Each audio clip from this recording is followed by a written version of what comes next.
சிசா media நேயர்களுக்கு அன்பு வணக்கம். தஞ்சை தமிழ் பித்தன். இப்போ இன்றைக்கி இருக்கக்கூடிய அரசியல் சூழ்நிலையில் பார்த்தீங்கன்னா, அதிமுக மிகப்பெரிய கட்சியாக வளர்ந்து இந்தியாவிலேயே குறிப்பிடத்தக்க வகையில் பாராளுமன்றத்தில் மிக பெரும்பான்மையாக 3ஆம் இடத்தில் இந்த கட்சியை கொண்டு வந்து அம்மா அவர்கள் மிகப்பெரிய ஆளுமைக்கு இந்த கட்சியை ஆளாக்கிட்டு போயிருக்காங்க. அப்படிப்பட்ட ஒரு கட்சியை தொடர்ந்து ஆட்சியில் இருக்கணுங்கிற நோக்கத்திற்காக தான் சின்னம்மா அவர்கள் எங்கேயோ கிடந்த எடப்பாடியை கூப்பிட்டு அவர் மேலே நம்பிக்கை இருக்குன்னு ஒரு நல்ல ஒரு எண்ணத்தின் அடிப்படையில் உட்கார வச்சாங்க. அன்னைக்கு ஓனா மாதிரி தவழ்ந்து தவழ்ந்து தவழ்ந்து வந்து அப்படியே காலை கட்டி பிடிச்சிட்டு கிடந்த அந்த ஆள் இன்றைக்கி அதெல்லாம் மறந்துட்டார். அதே நேரத்தில் அமைதி காத்து சின்னம்மா அவர்கள் பரப்பனாக்கிரகத்திலிருந்து வெளிவரும் பொழுது உலகமே அவர்களை எதிர்நோக்குனுச்சு.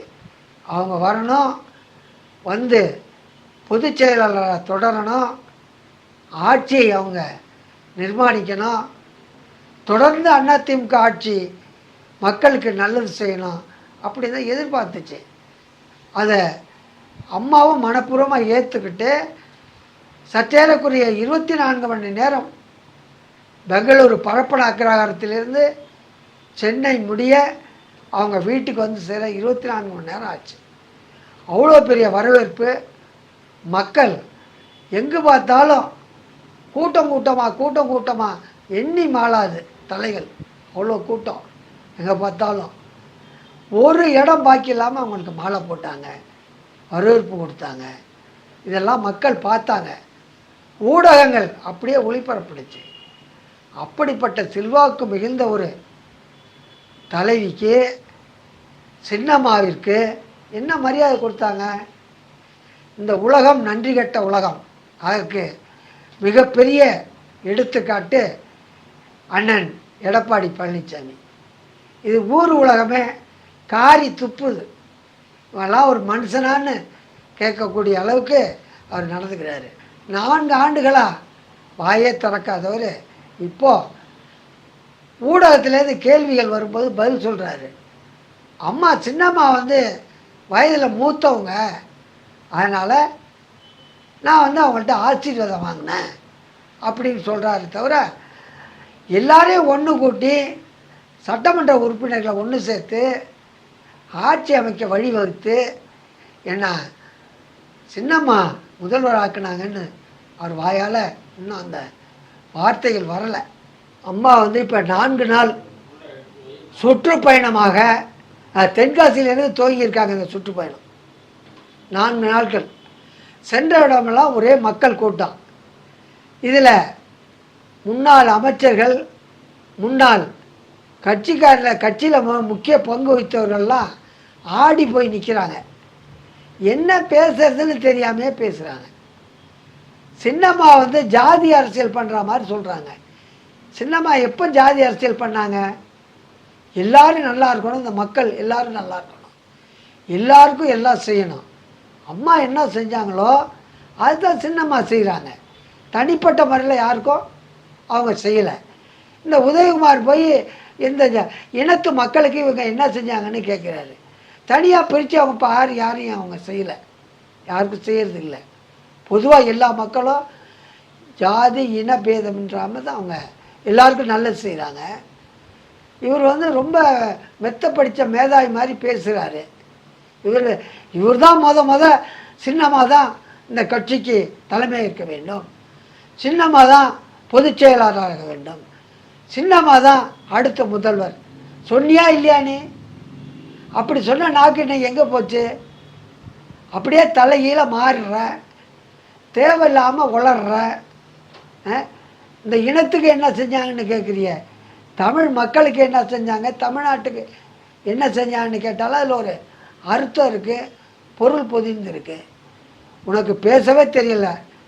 நீ எல்லாம் ஒரு கட்சியில் பொறுப்பில் இருக்கிற ஆள், உனக்கு வந்து இவ்வளோ பெரிய ஒரு பொறுப்பை கொடுத்துருக்காங்க, பொறுப்புக்கு தகுந்த பேச்சு உனக்கு இல்லை. சின்னம்மாவை சாதாரணமாக இடம் போடாத. அவங்க இன்னைக்கு கிளம்பிட்டாங்க. ஆயிரக்கணக்கான மக்கள் பின்தொடர்ந்து போயிட்டுருக்காங்க. இதை பார்த்தோன்னே எல்லாருக்கும் புளியை கரைக்குது. ஏன்னா எதிர்காலத்தில் இந்த நாடு சின்னம்மாவில் தான் ஆளப்படும். நீங்கள் யார் அம்மாவை வந்து கட்சிக்குள்ளே ரீஎன்ட்ரி கொடுக்க மாட்டேன், என்ட்ரி கொடுக்க மாட்டாலும் சொல்கிறதுக்கு உங்களுக்கு என்ன அதிகாரம் இருக்குது? யார் உங்களுக்கு இந்த அதிகாரம் கொடுத்தது? வாய் புளிச்சதோ மாங்காய் புளிச்சதவங்கெல்லாம் பேசக்கூடாது. கட்சி நீ ஆரம்பிச்சியா? கட்சிக்கு உனக்கு என்ன சம்மந்தம் இருக்குது? லட்சக்கணக்கான பேர் இந்த கட்சியில் இருக்காங்க, கோடிக்கணக்கான தொண்டர்கள் இருக்காங்க. உனக்கெல்லாம் என்ன அதிகாரம் இருக்குது? உனக்கு பேசுறதுக்கு அருகதை கிடையாது. இந்த அம்மா காலில் உழுந்து வரிசையாக நின்னீங்களே, உலகமே பார்த்துருக்கு. யாரை ஏமாத்துகிற வேலை? நீ யார் என்ட்ரி கொடுக்கறதுக்கு? நோ என்ட்ரின்னு சொல்கிறதுக்கு அந்த வார்த்தைகள்லாம் உனக்கு என்ன? ஓ, அப்படி ஒரு எண்ணமே உனக்கு வந்திருக்கக்கூடாது, வரக்கூடாது. எதிர்காலத்தில் நீ அப்படி ஒரு சிந்தனைக்கு உனக்கு இடமே இல்லை.